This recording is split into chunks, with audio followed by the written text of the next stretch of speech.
Welcome back. हम अब पुराने लेक्चर को ही आगे बढ़ाते हुए निवेश गुणन की अवधारणा को थोड़ा और अच्छे से समझने का प्रयास करते हैं। तो निवेश गुणन के बारे में हमने पिछले लेक्चर में देखा था कि निवेश गुणन यह दर्शाता है कि निवेश में परिवर्तन, तो निवेश में परिवर्तन के फलस्वरूप आय में कई गुना परिवर्तन होता है। जैसे हमने ये डायग्राम में भी दिखाया है कि अगर हमारा निवेश में परिवर्तन हो रहा है, ये छोटा सर्कल से दिखाया है निवेश में परिवर्तन और एक बिग सर्कल से दिखाया है आय में परिवर्तन। दैट मीन्स निवेश में परिवर्तन के फलस्वरूप आय में कई गुना ज्यादा वृद्धि हुई है, परिवर्तन हुआ है। और तो यहाँ पे ये जो आय में परिवर्तन है उससे वाय में परिवर्तन किसके द्वारा हो रहा है? के द्वारा। और यहाँ पे फॉर्मूला क्या यूज हुआ है? के इंटू डेल्टा आई, जिसका मतलब है कि ये जो डेल्टा आई में के की वैल्यू मल्टीप्लाई कर देंगे तो डेल्टा वाई की वैल्यू बहुत ज्यादा होगी। हमने मल्टीप्लायर का फॉर्मूला भी पिछली बार देखा था, K is equal to delta Y divided by delta I. और इसी से हमने ये फॉर्मूला भी बनाया था that delta Y is equal to K into delta I. तो यहाँ इसकी वैल्यू कैसे आई है? के इंटू डेल्टा आई से। अब हम मल्टीप्लायर की इसी प्रोसेस को एक न्यूमेरिकल एग्जाम्पल या टेबल की सहायता से समझने की कोशिश करते हैं।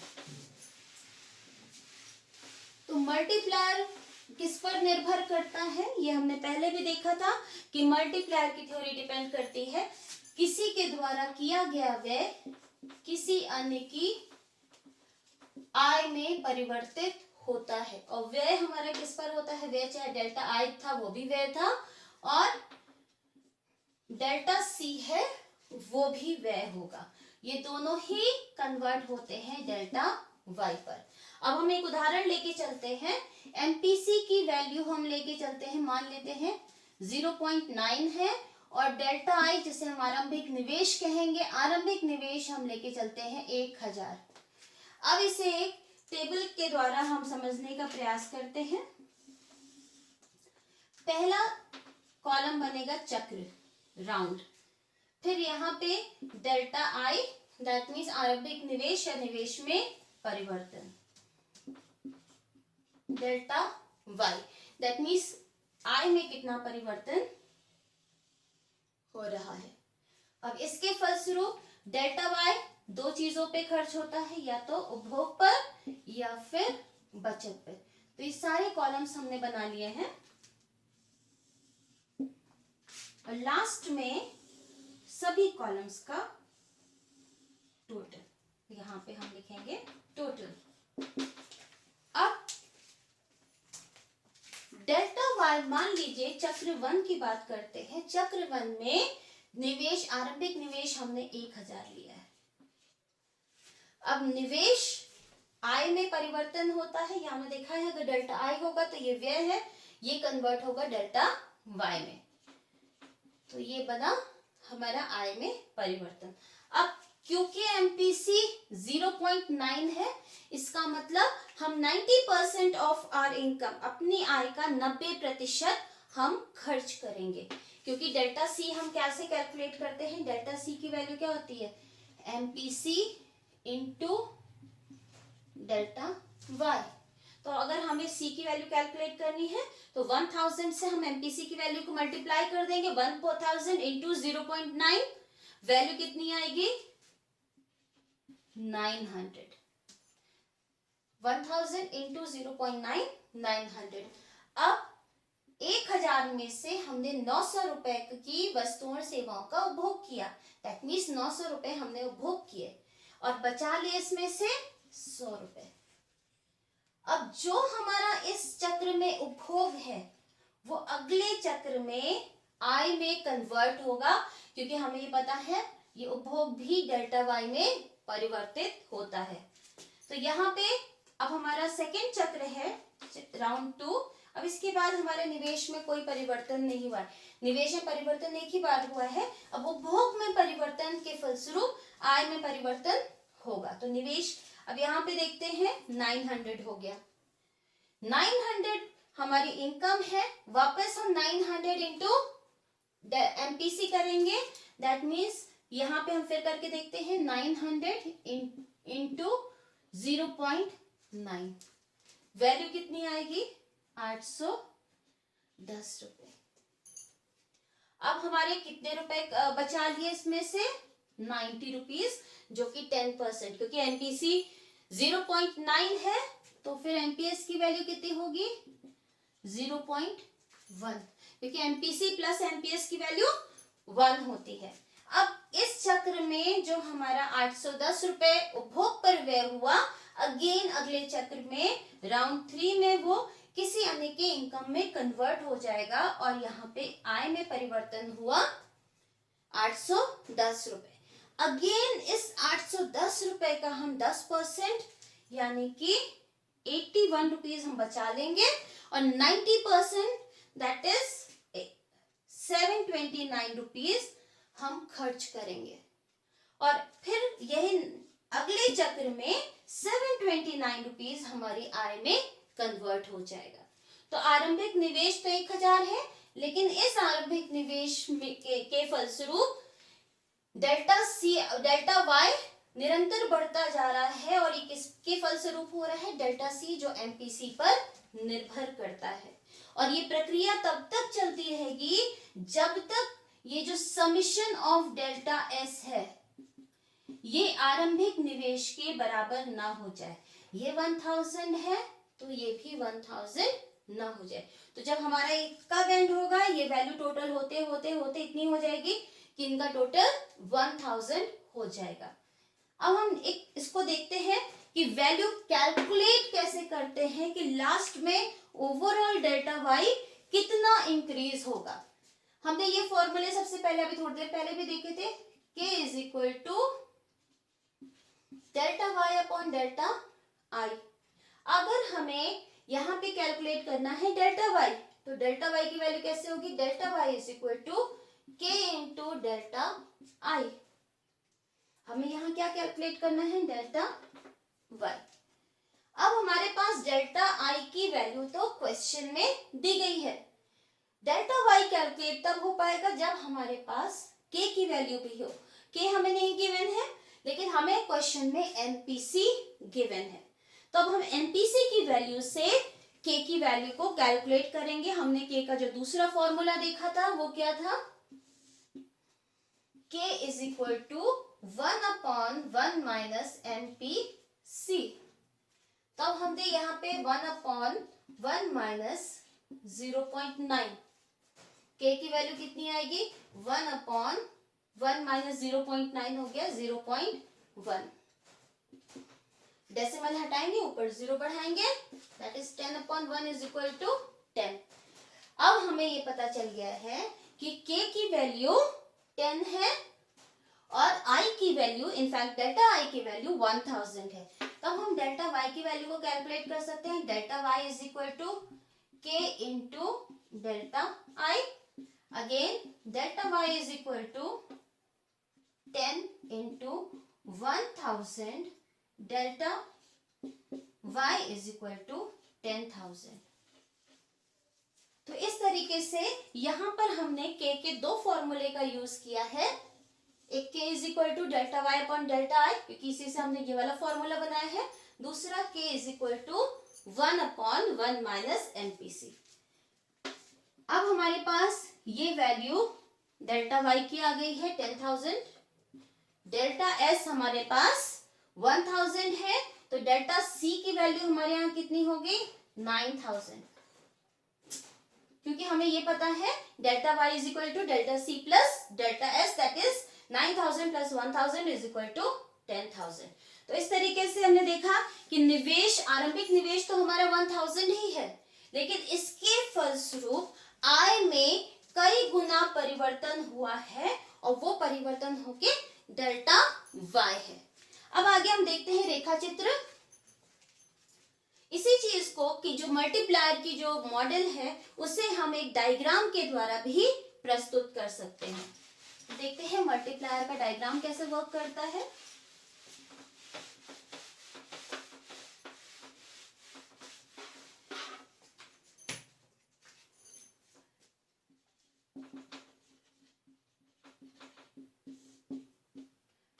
मल्टीप्लायर क्या होता है कि अगर हमारे निवेश में वृद्धि हुई है तो उसके फलस्वरूप राष्ट्रीय आय में कई गुना ज्यादा वृद्धि हुई है।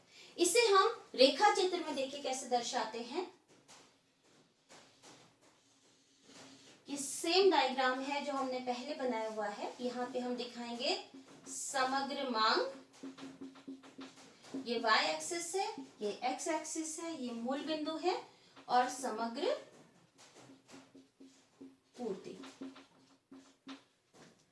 इसके बाद हम यहाँ पे नीचे दिखाते हैं आय, रोजगार और उत्पादन। ये हम रियल वैल्यूज को दिखाएंगे कि कितनी मात्रा में इंक्रीज हुआ है। ये है हमारा AS is equal to Y। ये 45 डिग्री लाइन है हमारी। अब हमें ये पता है कि संतुलन कहाँ स्थापित होता है, जहां पे समग्र मांग समग्र पूर्ति के बराबर होती है। अब हम ये लेके चलते हैं AD is equal to C plus I।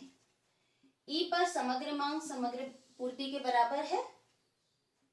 हम यहां से नीचे एक लाइन ड्रॉ करेंगे। इस स्तर पर हमारी y है YE1।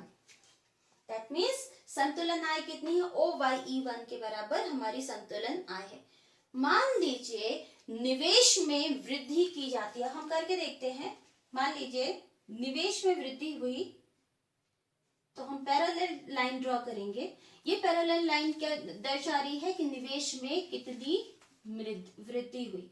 अब ये जो गैप है ये क्या है, डेल्टा आई। दैट मीन्स पहले हमारा समग्र मांग इतना था, समग्र मांग बढ़ गया। अब कैसे बढ़ा, इसको हम थोड़ा ऊपर ले जाते हैं। AD is equal to C plus I plus delta I. C plus I तो पहले ही था, प्लस आई में यानी निवेश में हमने परिवर्तन किया, जिसकी वजह से हमारा एग्रीगेट वक्र जो है ऊपर की ओर शिफ्ट कर गया। अब देखिए नया समग्र मांग वक्र समग्र पूर्ति वक्र को E1 बिंदु पर इंटरसेक्ट कर रहा है, उसको काट रहा है। अब हम देखते हैं, वहां से एक नीचे की ओर लाइन ड्रॉ करेंगे। नई इनकम स्तर देखते हैं। पहला वाला हमने YE लिया था, अब ये वाला देखते हैं YE1। दैट मीन्स हमारा जो संतुलन स्तर है वो उसमें वृद्धि हुई, जिसके फलस्वरूप राष्ट्रीय आय में भी वृद्धि हुई। तो ये जो गैप है, ये गैप क्या दर्शा रहा है, डेल्टा Y। ये वाला गैप ये डेल्टा Y है और ये वाला गैप क्या है, ये डेल्टा I है। ये जो पूरा लाइन है, पैरेलल लाइन है, इस पे हर जगह गैप हमारा सेम रहेगा, क्योंकि ये गैप क्या रिफ्लेक्ट कर रहा है, डेल्टा I, जो हर जगह कांस्टेंट है। अब यहाँ पे देखिए ये जो डिस्टेंस है और ये जो डिस्टेंस है वो डिफरेंट है कि नहीं है। यहाँ पे डेल्टा I वाला डिस्टेंस छोटा सा है और डेल्टा Y का डिस्टेंस डेल्टा I के डिस्टेंस से ज्यादा बड़ा है। तो चेंज इन इन्वेस्टमेंट या निवेश में जो परिवर्तन है, राष्ट्रीय आय में परिवर्तन उससे कहीं ज्यादा है। तो इससे ये पता चलता है कि मल्टीप्लायर की थ्योरी क्या बताती है कि जब हमारा निवेश में परिवर्तन होता है, राष्ट्रीय आय में कई गुना ज्यादा परिवर्तन होता है। इसका रीजन क्या है, इसका रीजन है MPC, दैट मीन्स उपभोग में परिवर्तन। क्योंकि यहाँ पे देखिए ये रेखा हमारी ऊपर की ओर जा रही है, जितनी ज्यादा इस रेखा का स्लोप होगा, AD का स्लोप क्या होता है, AD का जो ढाल है वो क्या है, C का ढाल, यानी कि कंजम्पशन का ढाल। और कंजम्पशन का ढाल क्या है, MPC, सीमांत उपभोग प्रवृत्ति। तो सीमांत उपभोग प्रवृत्ति जितनी ज्यादा अधिक होगी, K का मूल्य उतना अधिक होगा। दैट मीन्स निवेश में परिवर्तन के फलस्वरूप आय में परिवर्तन उतना ही अधिक होगा। हम इसको डायग्राम में बना के देखते हैं। अब एक दूसरा रेखा चित्र बनाते हैं। मैं पूरा लेबल नहीं करूंगी इस डायग्राम को। ये हमारी 45 डिग्री आय की रेखा है। मान लीजिए अब हम देखते हैं जितना स्लोप ये है, हम समग्र मांग वक्र के स्लोप को थोड़ा बढ़ा देखते हैं और देखते हैं कि डेल्टा वाई की वैल्यू थोड़ा चेंज होती है कि नहीं होती है। अब देखिए यहाँ पे हमने एडी के स्लोप को बढ़ा दिया। ये हमारा एडी पहले है सी प्लस आई। अब निवेश में हम उतना ही परिवर्तन करते हैं जितना पहले लिया था, लगभग 1.5 इंच 2 इंच का परिवर्तन है। हम उसके पैरेलल लाइन बनाएंगे।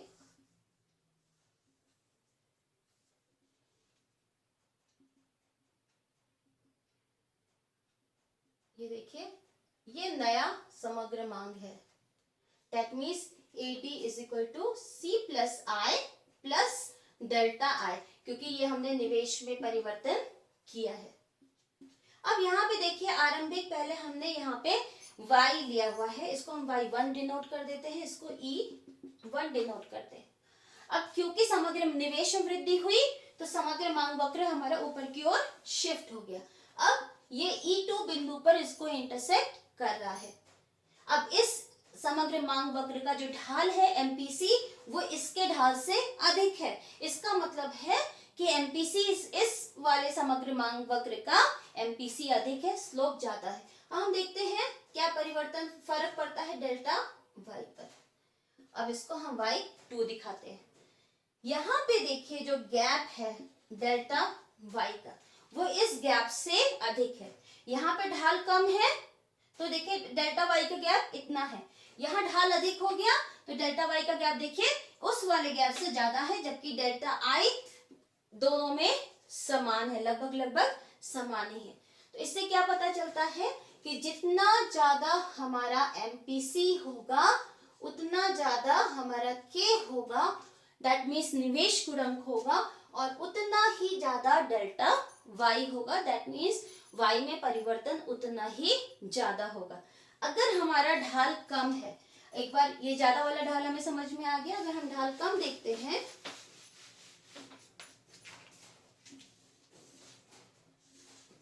अगर हमने AD वक्र का ढाल, ये हमारा AD C प्लस आई, ये हमारी Y है 0 है। अब हमारा पैरेलल लाइन ड्रॉ कर दी। अब देखिए ये डेल्टा आई है, कितना परिवर्तन है इसका, AD is equal to C plus I plus delta I. अब यहाँ पे देखिए नया, ये E1 है, ये Y1 है, ये E2 है। अब यहाँ से लाइन हम ड्रॉ करते हैं, ये Y2। अब यहाँ पे देखिए डेल्टा Y मोर और लेस डेल्टा I के बराबर ही है। तो इससे क्या पता चलता है, ये क्या है डेल्टा Y लगभग लगभग उतना ही है, जितना गैप ये है उतना ही गैप हमारा ये है। क्यों है? क्योंकि हमारा इसमें ढाल कम है एग्रीगेट कर्व का, एग्रीगेट डिमांड कर्व का। और ढाल कम क्यों है? क्योंकि हमारी MPC कम है। MPC कम हो गया तो फिर K का मूल्य भी कम हो गया और डेल्टा Y भी कम हो गया। तो इसलिए ये डायग्रामेटिक प्रेजेंटेशन है और इससे हमें ये पता चलता है कि इस वक्र का ढाल जितना अधिक होगा उतना ही अधिक Y में परिवर्तन होगा, अर्थात जितना अधिक MPC होगा उतना ही Y में परिवर्तन अधिक होगा। अब हम इसी में आगे देखते हैं। ये तो हमने देखा कि निवेश में वृद्धि से राष्ट्रीय आय में वृद्धि हुई, दैट मीन्स राइटवर्ड शिफ्ट हुआ। निवेश ऊपर की ओर बढ़ा, राष्ट्रीय आय दाहिनी तरफ बढ़ी। अब हम दूसरा डायग्राम देखते हैं, क्योंकि ये निवेश गुणांक बैकवर्ड भी काम करता है। ग्रेट डिप्रेशन के समय क्या हुआ था, निवेश में कमी हुई थी, जिसके फलस्वरूप राष्ट्रीय आय में भी कमी हुई और वो कई गुना कमी हुई। करके देखते हैं।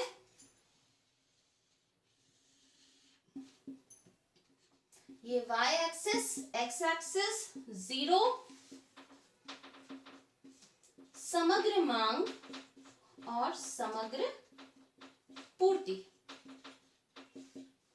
यहाँ पे आय, रोजगार और उत्पादन। हमने ये 45 डिग्री की लाइन बनाई, ये रेखा है हमारी y की रेखा। अब देखते हैं यहाँ पे ये हमारा AD is equal to C plus I है, राष्ट्रीय आय ये ई बिंदु है और इसके कॉरेस्पॉन्डिंग हमारी वाई, ओ वाई के बराबर हमारी राष्ट्रीय आय है। मान लीजिए किसी भी रीजन से अर्थव्यवस्था में निवेश में कमी हुई, तो क्या होगा, इस आय में कमी होगी, इसके फलस्वरूप क्या होगा, समग्र मांग वक्र नीचे की ओर शिफ्ट हो जाएगा। करके देखते हैं। ये हमने डॉटेड लाइन बनाई जो ये दिखा रही है कि आय में कमी के फलस्वरूप जो समग्र मांग है वो कम हो गया है। C plus I minus delta I, minus क्यों लिखा है, क्योंकि आय में कमी हुई है, पहले प्लस था क्योंकि आय में वृद्धि हुई थी। कितना चेंज हुआ है, दिस इज डेल्टा आई, निवेश में इतनी कमी हुई है, माइनस डेल्टा है क्योंकि कमी दिखा रहा है। अब उसके फलस्वरूप अब E1 पर हमारा नया संतुलन बिंदु बनता है और Y1 पे नई राष्ट्रीय आय बनती है और ये क्या है, हमारा गैप है डेल्टा Y। इससे क्या पता चलता है कि जब हमारे निवेश में कमी हुई है तो उसके फलस्वरूप राष्ट्रीय आय में भी कमी हुई है, बैकवर्ड शिफ्ट हुआ है।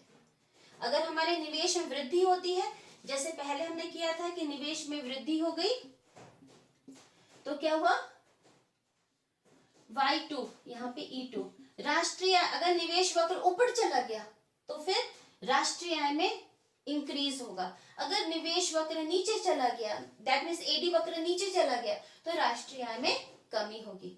तो ये पता चलता है कि हमारा जो मल्टीप्लायर है निवेश गुणांक वो फॉरवर्ड और बैकवर्ड दोनों काम करता है। निवेश में वृद्धि होगी तो डेल्टा वाई बढ़ेगा, अगर निवेश में कमी होगी तो राष्ट्रीय आय में भी कमी होगी। अब हम नेक्स्ट उदाहरण पढ़ते हैं, पैराडॉक्स ऑफ थ्रिफ्ट, जिसे हम हिंदी में कहते हैं बचत का विरोधाभास। नेक्स्ट टॉपिक है हमारा बचत का विरोधाभास। देखिए, जब हम आम जीवन में कहते हैं तो कहते हैं कि a penny saved is a penny earned. ये बहुत बड़ी कहावत है कि अगर हम 1 रुपया बचाते हैं तो इसका मतलब हमने 1 रुपया कमाया। लेकिन जब अर्थव्यवस्था एक साथ वो 1 रुपया बचाना शुरू कर देती है, अर्थव्यवस्था के सभी लोग एक साथ बचाना शुरू कर देते हैं, तो उस बचत को अच्छा नहीं वो इकोनॉमी के लिए अच्छी नहीं होती है। क्या होता है, ग्रेट डिप्रेशन या किसी भी जब अर्थव्यवस्था में ऑलरेडी मंदी चल रही है या बेरोजगारी है, अंडर एम्प्लॉयमेंट है, ऐसी स्थिति में अगर हमने पैसे बचा लिए तो मल्टीप्लिकेशन की जो प्रोसेस है वो धीरे हो जाएगी। या अगर हमने ज्यादा बचत करनी शुरू हो गई तो हमारा जो निवेश गुणांक है वो नेगेटिव साइड पर काम करना शुरू कर देगा। इसके फलस्वरूप क्या होगा, राष्ट्रीय आय में कमी होगी, क्योंकि अगर हमने ज्यादा बचाया उससे क्या होगा, हमने उपभोग कम किया। जब इकोनॉमी के सभी लोग उपभोग कम करेंगे तो क्या होगा, समग्र मांग कम हो जाएगा। समग्र मांग कम होने के फलस्वरूप अर्थव्यवस्था में राष्ट्रीय आय में कमी आएगी। हम डायग्राम से इसको शो करते हैं। देखिए क्या होता है, हम ये मानते हैं कि अगर हमने सेविंग ज्यादा की तो ये हमारे लिए अच्छा होता है, हम अपने भविष्य के लिए कल को कोई परेशानी आ जाए तो हम उसके लिए पैसे बचा के रख रहे हैं। लेकिन मान लीजिए सब लोगों ने एक साथ बचत करनी शुरू कर दी, तो इन दैट केस क्या होगा, सब जो ओवरऑल उपभोग है वो कम हो जाएगा। तो जब बचत बढ़ेगी इसके फलस्वरूप कंजम्पशन में कमी आएगी, उपभोग में कमी आएगी, उपभोग में कमी आएगी तो फिर हमारा समग्र मांग में कमी आएगी। और जब समग्र मांग में कमी आएगी तो मल्टीप्लायर हमारा बैकवर्ड काम करना शुरू कर देगा, अर्थात हमारी राष्ट्रीय आय में कमी आनी शुरू होगी। इसीलिए इसको हम बोलते हैं बचत का विरोधाभास। विरोधाभास मतलब वैसे तो आम भाषा में बचत अच्छी होती है, लेकिन जब अर्थव्यवस्था एज अ होल, संपूर्ण अर्थव्यवस्था बचत करना शुरू करती है तो फिर वो इकोनॉमी को नीचे ले जाती है, महामंदी की स्थिति वहां पे उत्पन्न होने लगती है। डायग्रामेटिक प्रेजेंटेशन हम इसका दिखा देते हैं। ये y है, x है, ये सेम है जो अभी हमने थोड़ी देर पहले डायग्राम किया था, थोड़ा सा डिफरेंस है, उसमें हमने निवेश के पॉइंट ऑफ व्यू से बताया था, इसमें हम बचत के पॉइंट ऑफ व्यू से बताएंगे। अब मान लीजिए हमारा ये है AD is equal to C plus I। जब बचत करना शुरू करेंगे तो हमारे उपभोग में कमी आएगी और समग्र मांग नीचे जाएगा। हम इसको पैरेलल लाइन ड्रॉ की, AD is equal to C plus I, कमी किस में आ रही है, उपभोग में आ रही है, माइनस डेल्टा C, क्योंकि उपभोग में कमी हुई, ये डिस्टेंस क्या दिखा रहा है, डेल्टा C, वो भी माइनस में नेगेटिव। पहली हमारी राष्ट्रीय आय यहां थी OY, अब नई राष्ट्रीय आय आ गई हमारी E1 पर और ये वैल्यू आ गई Y1।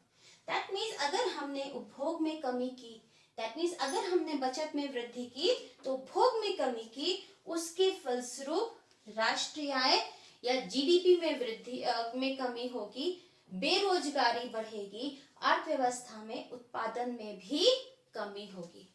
तो ओवरऑल ये स्थिति क्या दर्शाती है, GDP में कमी होना, आउटपुट में कमी होना, रोजगार में कमी होना, ये स्थिति होती है अर्थव्यवस्था में मंदी की।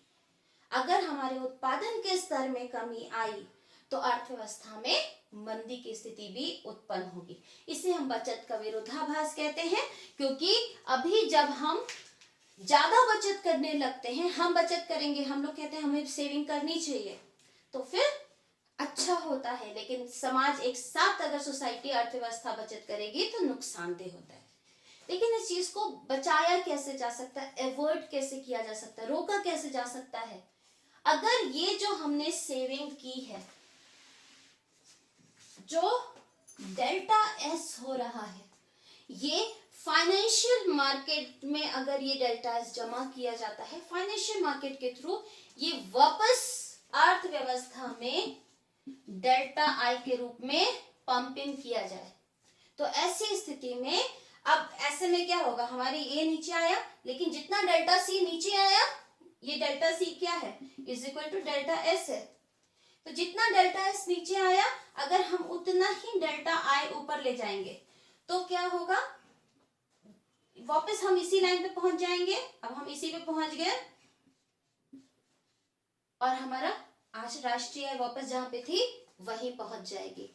तो इसका क्या मतलब हुआ कि जब हमने अर्थव्यवस्था में सेविंग की है तो जितनी हमने डेल्टा S किया है, अगर हम फाइनेंशियल मार्केट के थ्रू, अगर मान लीजिए क्या हुआ, मैंने 100 रुपए बचाए, 100 रुपए मैंने जमा किया अपने SBI में, 100 रुपीज डिपॉजिट कर दिए। अब SBI ने ये 100 रुपए लोन के रूप में दिया, किसको दिया, ये लोन दिया, और लोन किस में कन्वर्ट हुआ, निवेश में कन्वर्ट हुआ।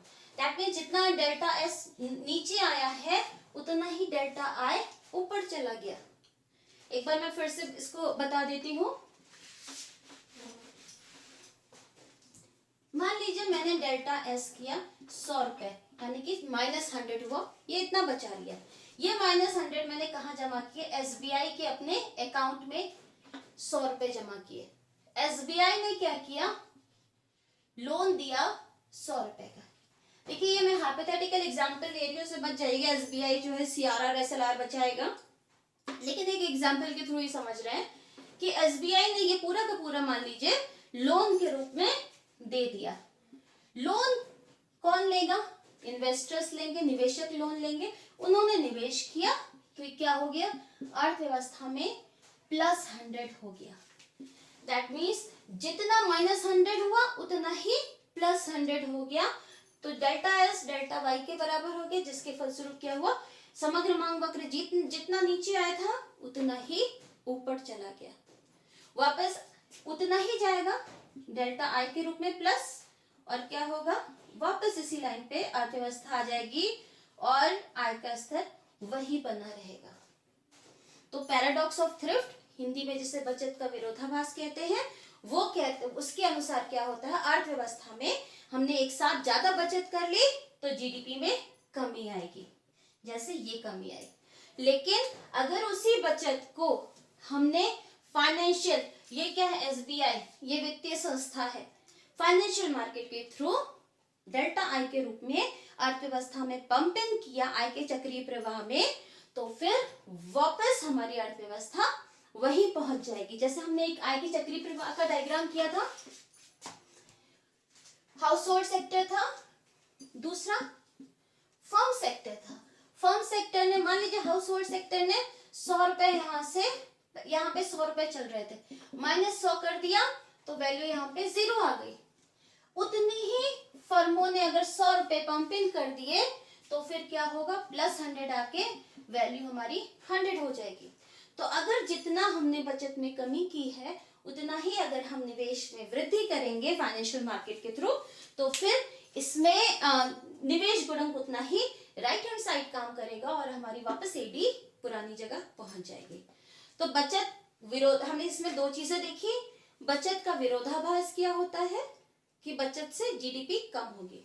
दूसरी चीज देखी, बचत के विरोधाभास से बचा कैसे जा सकता है। इसमें क्या किया कि जीडीपी हमने वापस फाइनेंशियल मार्केट को यूज किया। अब हम देखते हैं लीकेजेस। लीकेज अर्थव्यवस्था से मल्टीप्लायर में कौन कौन सी चीजें हैं जिसकी वजह से मल्टीप्लायर प्रोसेस में लीकेज हो जाती है। मल्टीप्लायर क्या होता है, मल्टीप्लायर प्रोसेस क्या कर रहा है, वृद्धि कर रहा है, लेकिन कहीं ना कहीं किसी वजह से ये वृद्धि थोड़ी कम हो जाएगी। तो ये वृद्धि कम होने का क्या है, कुछ कारण होते हैं जिसकी वजह से अर्थव्यवस्था में ये लीकेज होती है। तो सबसे पहली लीकेज है हमारी सेविंग या फिर बचत। अभी जैसे हमने देखा था कि यदि हम ज्यादा बचत करेंगे तो ऐसी स्थिति में क्या होगा, हमारी जो पैसा है वो अर्थव्यवस्था के जो मौद्रिक मुद्रा की प्रवाह है उससे बाहर चला जाएगा। क्योंकि कभी कभी क्या होता है, हम लोग पैसे रखते हैं, हम लोग अपने अलमारी के लॉकर में पैसे हमने रख दिए, जैसे हम लोग की मम्मी वगैरह रखती थी, हमारे पेरेंट्स रखते थे, नानी रखती थी, तो वो क्या करती थी, पैसे किसी बैंक में नहीं डालती थी, वो पैसे अपने बॉक्स में रखती थी, जिसको कहती थी संदूक में रखना। तो क्या हुआ, वो पैसा तो आपके अर्थव्यवस्था के मौद्रिक प्रवाह से बाहर चला गया, वो तो एक संदूक में रखा हुआ है। तो ऐसी स्थिति में जो मल्टीप्लायर का जो प्रोसेस है वो कम हो जाता है, क्योंकि जितना ज्यादा बचत होगा उतना ही जो आय में परिवर्तन है उतनी ही कम होगी, क्योंकि बचत जितनी ज्यादा है उपभोग उतना कम होगा, उपभोग जितना कम होगा उतना आय में परिवर्तन कम होगा। दूसरा है इंपोर्ट, जिसे हम कहेंगे आयात। जब हम आयात कर रहे हैं इसका मतलब हम मांग किस चीज की कर रहे हैं, विदेश में बनी हुई वस्तु की। हमारी जो डिमांड्स हैं वो तो मोरलेस सेम ही रहेंगे। जब हम विदेशी वस्तुओं की मांग अधिक करेंगे इसका मतलब हमारे देश की वस्तुओं की मांग हम कम करेंगे, जिसकी वजह से हमारे देश का समग्र मांग कम हो जाएगा। क्योंकि अगर हमने अपने देश की वस्तुओं का उपभोग नहीं किया, मान लीजिए मैं अपने ड्रेसेस को इंडिया की मार्केट से ना खरीद के हम फॉरेन से उसको इंपोर्ट कर रहे हैं, हमने टीवी खरीदनी है, टीवी हम यहाँ से ना खरीद के फॉरेन से इंपोर्ट कर रहे हैं, इलेक्ट्रॉनिक्स हम फॉरेन से इंपोर्ट कर रहे हैं, तो क्या होगा, हमारे घरेलू बाजार में जो इलेक्ट्रॉनिक्स बने हैं उनकी मांग कम हो जाएगी, जिसकी वजह से अगर हमने आयात किया तो फिर इसकी समग्र मांग कम हो जाएगी, हमारी अर्थव्यवस्था इसमें मल्टीप्लायर प्रोसेस में लीकेज हो जाएगा। नेक्स्ट है कर व्यवस्था। देखिए जब हमारी आय में परिवर्तन होता है, मान लीजिए मेरा इनकम में 100 रुपए की वृद्धि हुई +100 हुआ, अब ये पूरा का पूरा 100 रुपए तो मेरे पास नहीं बचा रह जाएगा। मान लीजिए मैंने इसमें से 20% गवर्नमेंट को टैक्स में दे दिया, तो इसमें टैक्स कितना गया मेरा 20%, 100 रुपए का 20% 20 रुपीज हुआ। तो मेरे पास खर्च करने के लिए कितनी इनकम होगी, मेरे पास खर्च करने के लिए 80 रुपए बचेंगे। अब इस 80 रुपए में से मैं कितना भाग खर्च करूंगी वो मेरी उपभोग प्रवृत्ति पर निर्भर करता है। लेकिन ये टैक्स वाला रुपया तो अर्थव्यवस्था से मौद्रिक प्रवाह से बाहर चला गया, क्योंकि ये सरकार के पास चला गया है। लेकिन अगर सरकार इस जितना टैक्स लिया है उतना ही अगर उतना ही गवर्नमेंट एक्सपेंडिचर के रूप में खर्च करेगी तो फिर ये जो प्रॉब्लम है लीकेज की वो सॉल्व हो जाएगी। बैलेंस बजट मल्टीप्लायर की एक थ्योरम है कि अगर कर जितना है उतना ही अगर हमारा व्यय हो गया सरकार का तो ये प्रॉब्लम हमारी लीकेज नहीं रहेगी। लेकिन मान लीजिए सरकार ने 20 रुपए टैक्स लिया और 20 रुपए सरकार ने इकोनॉमी में पंप नहीं किया, वापस अर्थव्यवस्था के मौद्रिक प्रवाह में नहीं डाला, किनारे अलग रख दिया, या विदेश की किसी अन्य देश को ऋण के रूप में दे दिया, तो क्या हुआ, ये 20 रुपए तो बाहर चला गया। तो ऐसी स्थिति में ये मल्टीप्लायर प्रोसेस का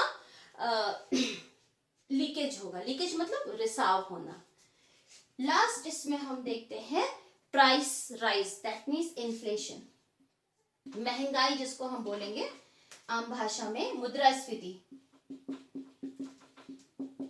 मुद्रास्फीति का मतलब है कि वस्तुओं और सेवाओं की जो प्राइस लेवल है, कीमत स्तर है, उस कीमत स्तर में वृद्धि होना। देखिए जब हम बात करते हैं कि राष्ट्रीय आय में वृद्धि होना, तो नीचे हम यहाँ पे एक्स एक्सिस पे क्या दिखाते हैं, आय दिखाते हैं, रोजगार दिखाते हैं और उत्पादन दिखाते हैं। तो क्या ये वस्तु और सेवाओं का उत्पादन है, जिसकी वजह से अगर हम राइट वर्ड शिफ्ट हो रहे हैं इस रेखा पर, इसका मतलब क्या है, ओवरऑल देश में वस्तु और सेवाओं का उत्पादन में वृद्धि हो रही है, ज्यादा लोगों को रोजगार प्राप्त हो रहा है। लेकिन सपोज कीजिए इनकम में तो वृद्धि हो गई, लेकिन उतनी ही वृद्धि हमारे प्राइस लेवल में भी हुई, तो इसका मतलब क्या है कि इसका मतलब हुआ कि उत्पादन में वृद्धि नहीं हुई। जितनी आय में वृद्धि हुई उतना ही कीमत बढ़ गई, तो पहले जितना उत्पादन था अभी भी उतना ही उत्पादन है।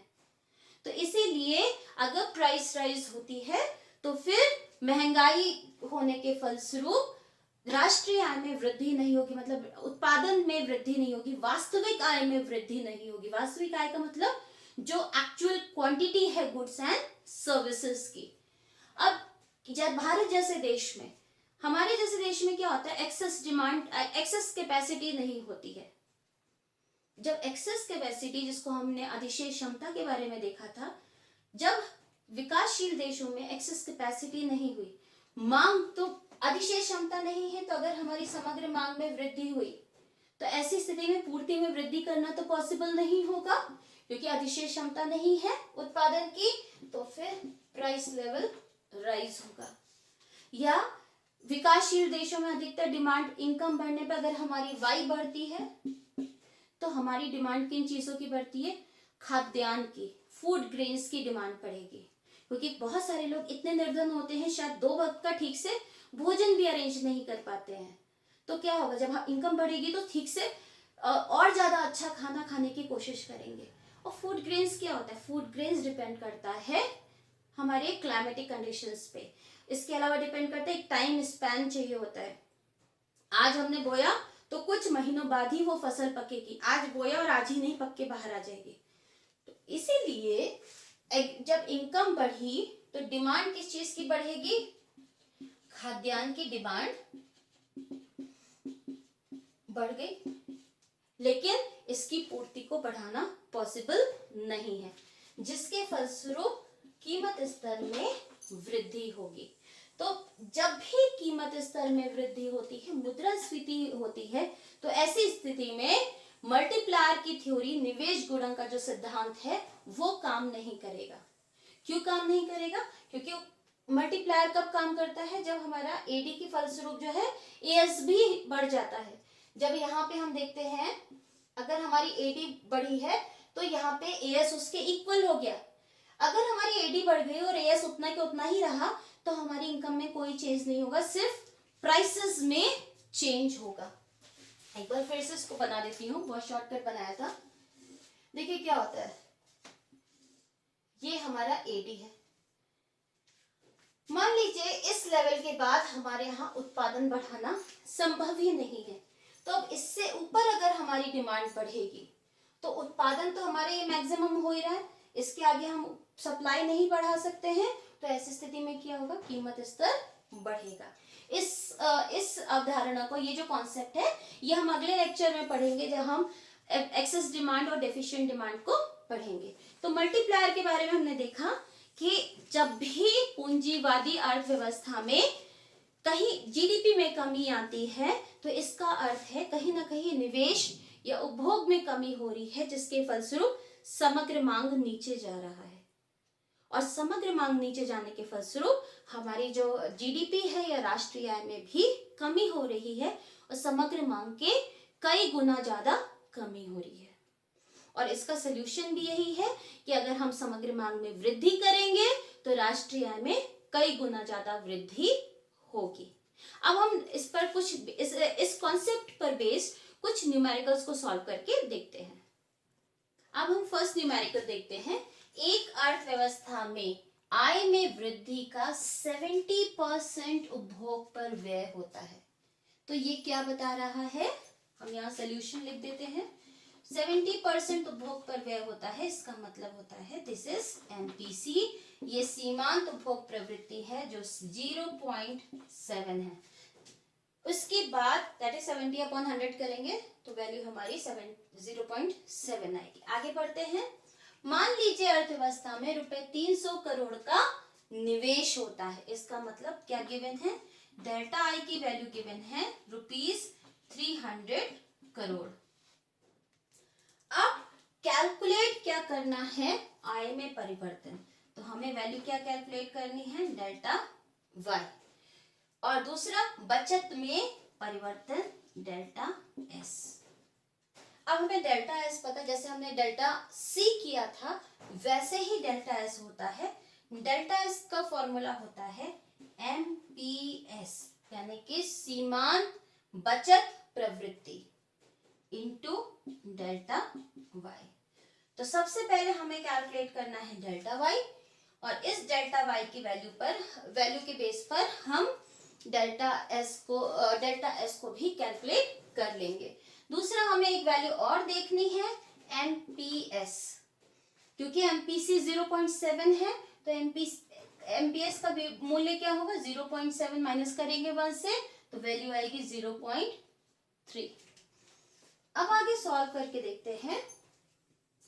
फॉर्मूला क्या है के का। सबसे पहले तो हमें मल्टीप्लायर की वैल्यू चाहिए होगी, क्योंकि अगर हमें डेल्टा वाई कैलकुलेट करना है तो फॉर्मूला क्या है, k is equal to delta Y upon delta I. हमें वैल्यू किसकी कैलकुलेट करनी है, डेल्टा वाई। तो इसी फॉर्मूले से हमारा दूसरा फॉर्मूला निकल के आया था, delta Y is equal to k into delta I. Question में देखिए डेल्टा आई की वैल्यू 300 गिवन है। तो अगर हमारे पास k की वैल्यू आ जाएगी तो फिर हम डेल्टा वाई की वैल्यू को कैलकुलेट कर पाएंगे। k का दूसरा फॉर्मूला है 1/1 माइनस MPC, या फिर 1/MPS भी कर सकते हैं। तो वैल्यू क्या होगी, 1/1 माइनस 0.7, क्योंकि MPC की वैल्यू हमें कितनी दी है, 0.7, 1/0.3। अब अगर हम इसको डिवाइड करेंगे तो क्या होगा, कि डेसिमल हटाएंगे और इसके बाद ऊपर 0 लगाएंगे, वैल्यू आएगी 10/3। आंसर क्या आएगा, 3.3333 8 बार लगा देंगे। इसका मतलब ये आगे हमारा बढ़ता जाएगा। अब इसको हम मल्टीप्लाई करेंगे, के की वैल्यू हमारे पास आ गई है, ये है। डेल्टा आई की वैल्यू क्वेश्चन में गिवन है। अब डेल्टा वाई की वैल्यू कैलकुलेट करते हैं। Delta Y is equal to K into delta Y is equal to 1.333 into 300। This is the value of delta Y. Value कितनी आएगी, 1000। अब हमारे पास जो वैल्यू है ये 1000 है। अब हम डेल्टा एस की वैल्यू इस 1000 के बेसिस पे कैलकुलेट कर सकते हैं। करके देखते हैं।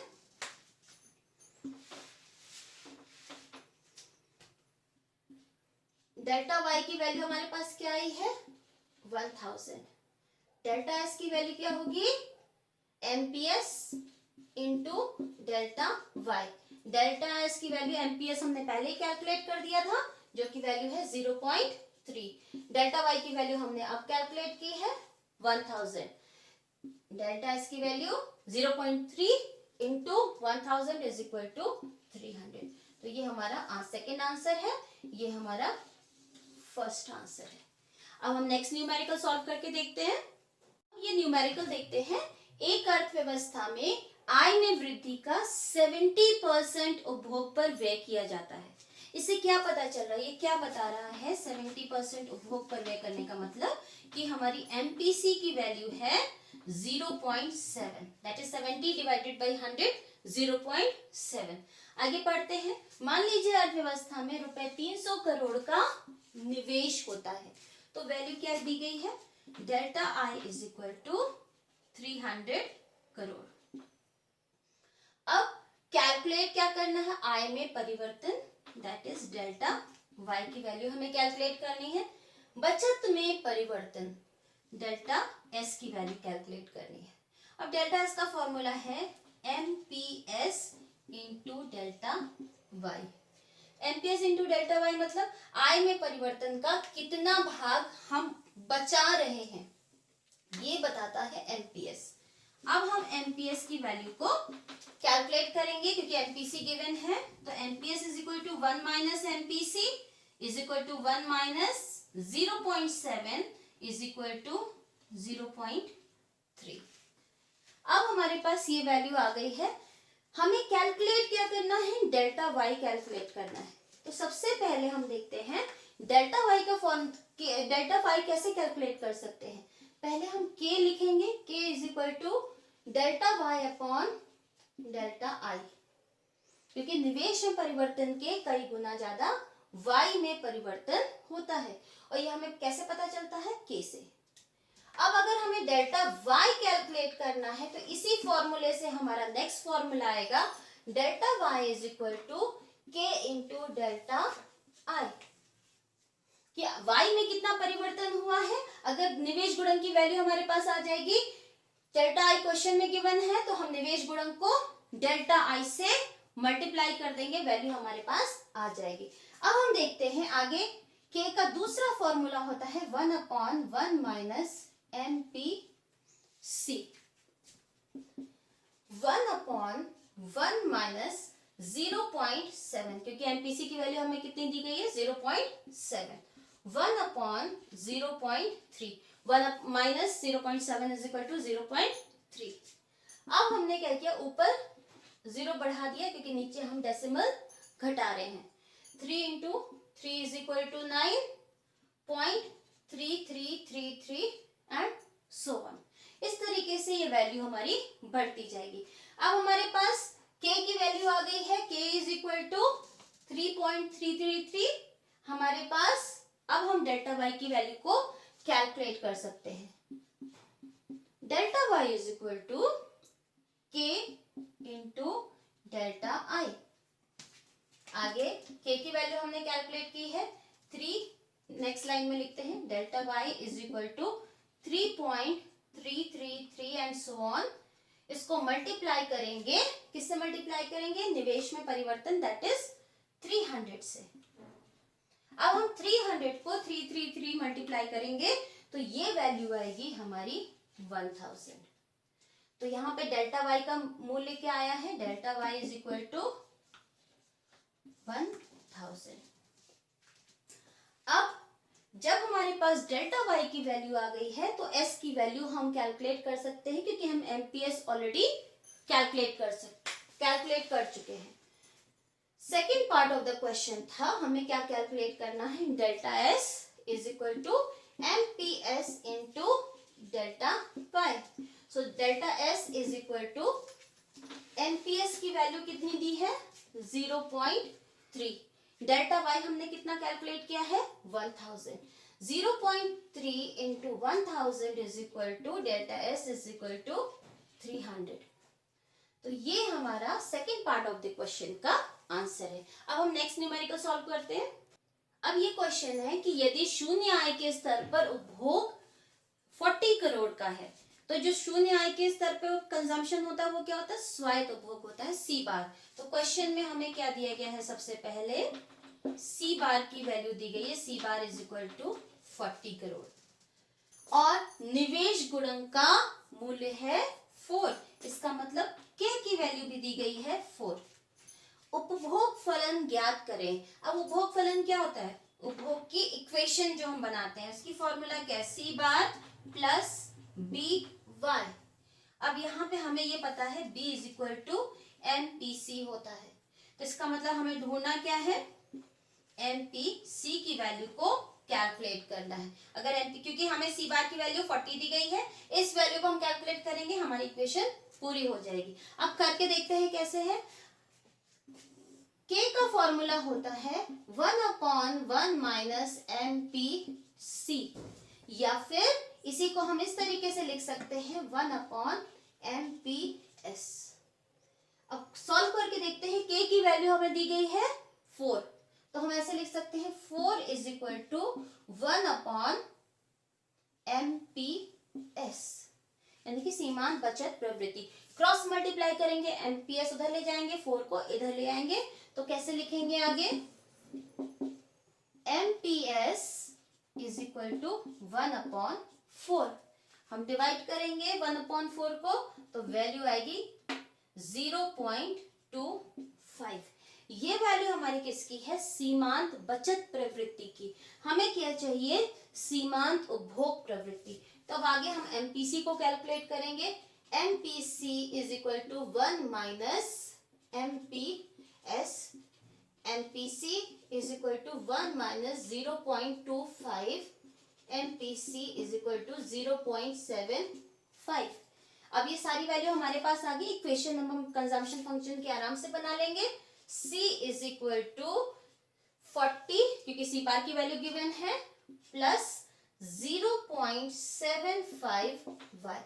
ये हमारा कंजम्पशन फंक्शन की इक्वेशन है जो क्वेश्चन में पूछा गया है, उपभोग फलन ज्ञात करें। ये हमारा कंजम्पशन फंक्शन है। नेक्स्ट एग्जांपल देखते हैं।